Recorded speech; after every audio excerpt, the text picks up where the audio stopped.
Hey y'all, and welcome back. Welcome to a What's for Dinner video. Today I'm going to be sharing two recipes with you, our homemade lasagna and homemade chicken and dumplings. I'm really excited to share this with you, share this What's for Dinner with you.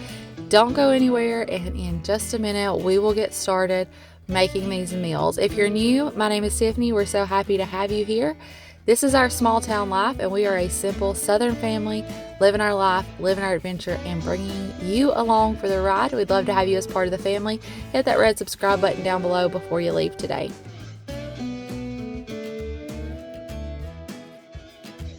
So first up, we're making homemade lasagna, and we decided to use sausage instead of ground beef, and y'all, it was so good. I just was putting that sausage in the pan, starting it to brown, and while that was browning, I cut up a bell pepper and an onion.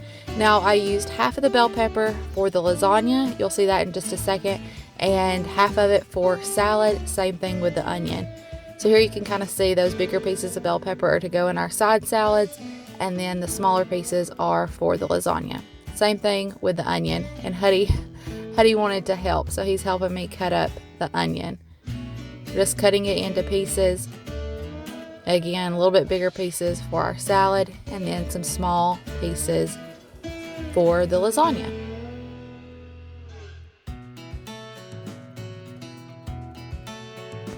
Audrey was helping me out, and she's taking a large container of ricotta cheese, I think it was 15 ounces, and mixing that with 1 egg and some salt and pepper. Now that our sausage is almost completely browned, we're going to put in our bell pepper and our onion that we cut up and let that soften just a little bit. If your meat has a lot of grease in it, you're going to want to drain it. The sausage did not, so we're going to go ahead and put in, I told Huddy to throw in I said let's throw in the pepper and the onion, and he took that very literally. So we're going to go ahead and finish cooking the meat and soften up those peppers and onions. Now typically when my skillet's big enough, I mix my sauce right in with the meat, but I didn't know if it would fit in that skillet, so we're going to mix it in the pan. That's my favorite store-bought spaghetti sauce, the Ragu Simply, and I think I used about 1.5 jars for this lasagna. I just put some in the bottom, put a little meat in with it, and mixed it around.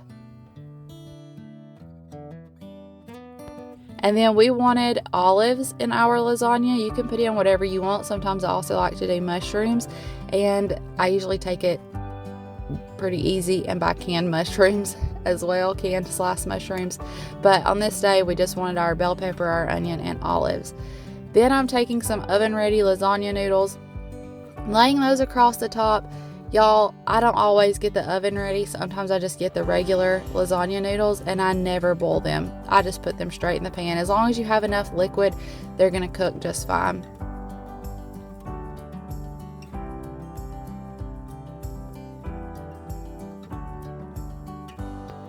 Now that those noodles are in there, Audrey's going to take some of that ricotta mixture and spread that across the top.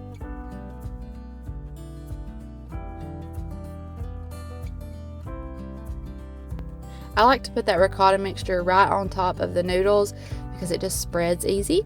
And then more sauce, more meat. Then we're going to do some shredded mozzarella cheese. We'll put more olives, and then we'll layer everything again. You can do as many layers as will fit in your pan. I think in this one we did 2 or 3 layers. I can't remember, but it was just right. You'll also see in just a minute that there's Audrey putting on some more olives. You'll see that on the very top we also decided to put some cheddar cheese because we had it, so why not? It's your meal, it's your kitchen, you do what you like. So since we had that, we went ahead and put that on there. And then this is what it looked like when it came out of the oven. We baked it at 375 for about 40 to 45 minutes. Just keep an eye on it. All ovens are a little bit different. That's what it took on ours on this particular night. Next up is chicken and dumplings, and we're going to start by boiling our chicken.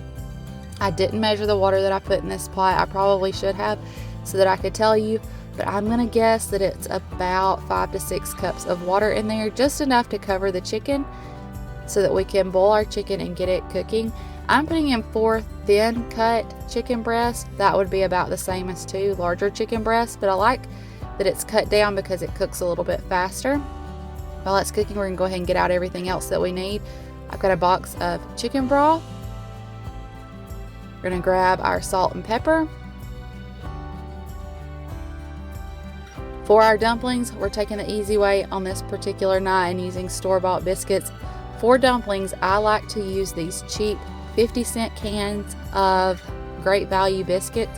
They make really, really good dumplings. I also make dumplings by hand, homemade, scratch made. I just didn't do it on this particular night. I'll try to find one of those videos and link it down in the description box if you want to see that. Got out some garlic powder. I was getting the butter and Huddy said, let me help. So he got the butter and he also got the milk. He was telling y'all that that was his daddy's Fairlife milk. He wanted to make sure to point that out.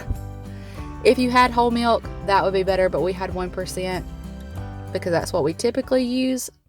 So yeah, it's what we had, it's what we're using. But for this particular recipe, whole milk would be better, even heavy cream. All right, Huddy is going to help me out by cutting up the biscuits. I told him just to cut them into smaller pieces, fourths, thirds, whatever he wanted to cut them in, the smaller pieces. Typically, I cut them in fourths. So he's going to help me out, and I think Easton actually steps in a little bit and helps out as well.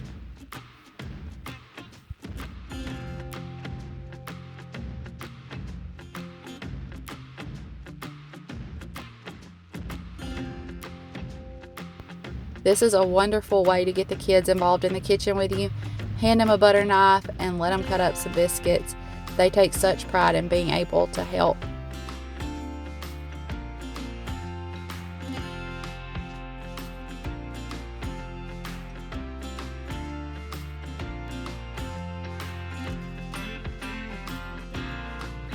Yep, there's Easton stepping in and helping out a little bit too. He wanted to make sure he got his hands in there. And you're about to see my crazy kids wanting to try raw biscuit dough. The pie dough, wait, no, the biscuit dough challenge. What's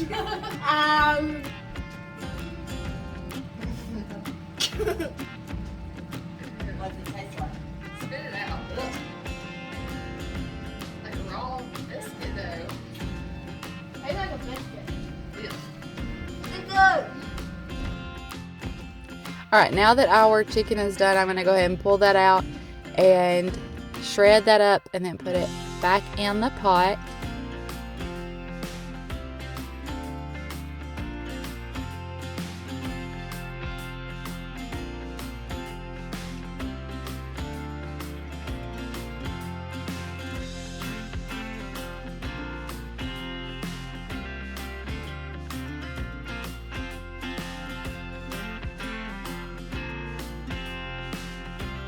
I'm also going to go ahead and pour in that entire box of chicken broth.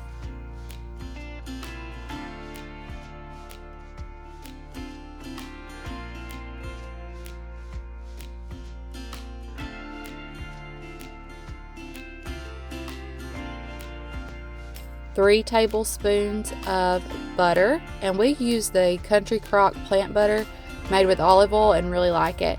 Then we're going to do about a half a teaspoon to a teaspoon of garlic powder, however much garlic flavor you like, some salt and pepper, and then we put in about a cup of milk. If you're using whole milk, again, that's better. If you're using heavy cream, I would probably do about half of a cup, but all we had was 1%. We made it work. We put in a cup. This is another part that the kids really, really enjoy helping with, and that's dropping in the dumplings, homemade or biscuits. This is their favorite part. So they're going to help me get all of these dumplings in the pot. You'll notice that when they first go in, they're going to puff up really big, and you want to keep on cooking them until they condense down and make a nice, dense dumpling. It'll take about 15 minutes on a very, very low boil. And I also suggest that you don't stir the dumplings while they are cooking, because that can tend to break them up a little bit. I usually take my spoon and push them down into the liquid to break them apart and help them cook just a few times. Don't over stir them.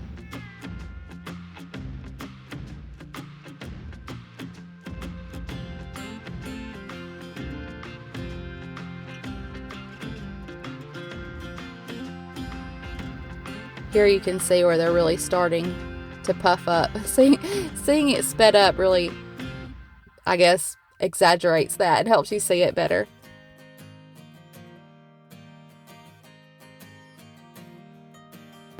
Here they are after we finally got all the dumplings in the pot. You can see it's just a very low boil.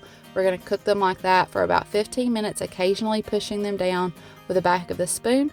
Now, I also decided to put in some minced onion. This isn't something I usually keep in my pantry. Do y'all usually use minced onion? I don't know why that I don't, but I usually don't keep it. We're at my mother-in-law's right now though, and she had it, and I thought, you know what? We're going to put it in there and give it a try, and I really liked it. It's something I may keep doing in my chicken and dumplings. Here it is after it cooked for about 15 minutes. Yummy chicken and dumplings. We usually serve this with either saltine crackers or oyster crackers, and it's a family favorite meal. Thank y'all for watching. Thank you for watching this What's for Dinner video, hanging out with me for a little while. We love you, we appreciate you, and we'll see you in the next one. Bye, y'all.